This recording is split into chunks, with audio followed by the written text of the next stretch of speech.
A desobediência é imoral ou o maior ato de cidadania? Bom dia! O meu nome é João Lucas e este é o nosso Café com Filosofia. Todas as sextas-feiras, às 6 horas da manhã, para brilhantar e fortalecer o seu final de semana. Você já recebeu uma ordem que sabia que era errada? Seja de um chefe, seja de uma autoridade ou até mesmo de uma regra social que todos seguem sem questionar? A pergunta que eu quero fazer hoje é esta: a desobediência é um ato de imoralidade ou o maior ato de cidadania que podemos exercer? O programa de hoje traz uma ideia sobre viajar na filosofia e pela história para desvendar o poder e o paradoxo da desobediência. Vamos então fazer um pensamento sobre essas regras. Para entendermos a desobediência, primeiro precisamos compreender o seu oposto, a obediência. Por que valorizamos tanto a ordem e seguimos as regras? Para o filósofo grego Platão, a resposta é simples: a harmonia da sociedade. Em sua obra A República, ele descreve uma cidade ideal, a cidade de Calípolis, onde cada cidadão tem uma função e deve cumpri-la para o bem de todos. A desobediência para Platão era como uma doença que poderia corromper o corpo político. Pense no trânsito. Nós obedecemos ao sinal vermelho, não apenas por medo de uma multa, mas porque entendemos que, se todos fizerem o mesmo, haverá ordem, segurança e fluidez para todos. A obediência, nesse caso, é um pacto social para o bem comum e é a base da civilização. Mas e quando essa ordem se torna injusta? E quando a lei, em vez de proteger, nos oprime? Aqui entra um dos maiores defensores da desobediência na história da filosofia, o americano Henry David Thoreau. No século XIX, Thoreau vivia uma nação que permitia a escravidão e estava iniciando uma guerra que ele considerava injusta contra o México. Indignado, ele se recusou a pagar um imposto ao governo, pois não queria que o seu dinheiro financiasse aquelas atrocidades. E por isso foi parar na cadeia. De lá, ele escreveu o Ensaio da Desobediência Civil. A ideia central dele foi revolucionária. O governo é uma ferramenta e os cidadãos não devem permitir que essa ferramenta se torne uma máquina de injustiça. Para Thoreau, a verdadeira lealdade não é para as leis do Estado, mas para a sua própria consciência. Imagine que você trabalha em uma empresa e descobre que os seus colegas estão sendo demitidos de forma ilegal para cortar custos. A regra da empresa é que fique em silêncio. A sua consciência, porém, grita que isso é errado. Denunciar, mesmo que arrisque seu emprego, é um ato de desobediência civil no ambiente do trabalho. É escolher a moralidade em vez da ordem injusta.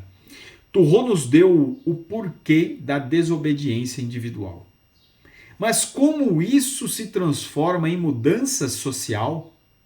Décadas depois de Thoreau, sua filosofia ecoaria em um dos maiores movimentos de desobediência civil liderado por Martin Luther King Jr. King foi profundamente inspirado por Thoreau. Em sua famosa Carta da Prisão de Birmingham, ele faz uma distinção crucial: a diferença entre leis justas e leis injustas. Segundo ele, uma lei justa é aquela que eleva a personalidade humana. Uma lei injusta é aquela que rebaixaria.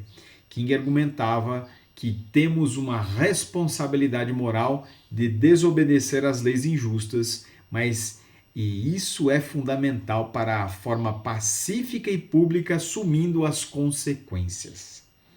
O protesto sentados em restaurantes segregados, as marchas que bloqueavam ruas, tudo isso era desobediência. Eles estavam quebrando a lei, mas para expor a imoralidade por trás dela. A desobediência deles não era um ato de caos, mas um apelo dramático à consciência da sociedade. Pense em um bairro que reclama de falta da faixa de pedestre em um local perigoso. Os moradores, cansados de esperar, podem se organizar e, de forma pacífica, pintar uma faixa de pedestre improvisada. Eles estão desobedecendo ao Código de Trânsito, mas estão chamando a atenção para uma necessidade real e para a omissão do poder público. É um ato de desobediência que busca corrigir uma injustiça. Até agora, vimos que a desobediência como uma forma de força para o bem. Mas por que a obediência cega pode ser tão perigosa?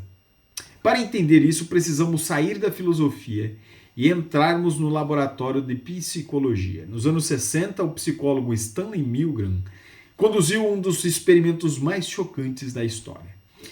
Ele pedia a voluntários que aplicassem choques elétricos crescentes em uma outra pessoa, um ator, sempre que ela errasse essa pergunta em um teste. Para o espanto de todos, cerca de 65% dos participantes aplicaram o choque máximo, simplesmente por uma figura de autoridade, o pesquisador de jaleco, que mandava. Eles sabiam que estavam causando dor, mas a obediência à autoridade suplantou sua própria consciência. O experimento de Milgram é um alerta terrível. Ele mostra que o mal não precisa ser cometido por monstros, mas por pessoas comuns que apenas seguem ordens. A desobediência, nesse contexto, é um freio moral essencial. É a coragem de dizer pare quando todos ao seu redor parecem estar seguindo cegamente. Então, voltemos àquela ideia inicial. A desobediência é um ato de imoralidade ou um ato maior de cidadania? Como podemos entender em nossa jornada, tanto Platão quanto Milgram, a resposta é depende. A desobediência não é inteiramente boa ou má. Ela é uma ferramenta. E como qualquer ferramenta, o seu valor está no uso que fazemos dela. A desobediência que busca o caos por egoísmo é imoral. Mas a desobediência que nasce de uma consciência crítica, que questiona a injustiça, isso não é apenas um ato de cidadania. É o próprio motor do progresso humano. Desde Sócrates, que preferiu a morte a abandonar as suas convicções, até os ativistas que hoje lutam pelo clima e por direitos iguais. A história nos mostra que grandes mudanças começaram com um ato de coragem. Alguém teve a ousadia de dizer não. Portanto, a desobediência não é sobre quebrar regras por prazer. É sobre o dever de pensar por si mesmo. É a responsabilidade de não se tornar uma engrenagem silenciosa em uma máquina de injustiça. No final de contas, a coragem de desobedecer pode ser a nossa mais profunda afirmação de humanidade. Pense nisso e eu fico por aqui. Eu espero você na nossa próxima sexta-feira com o nosso Café com Filosofia.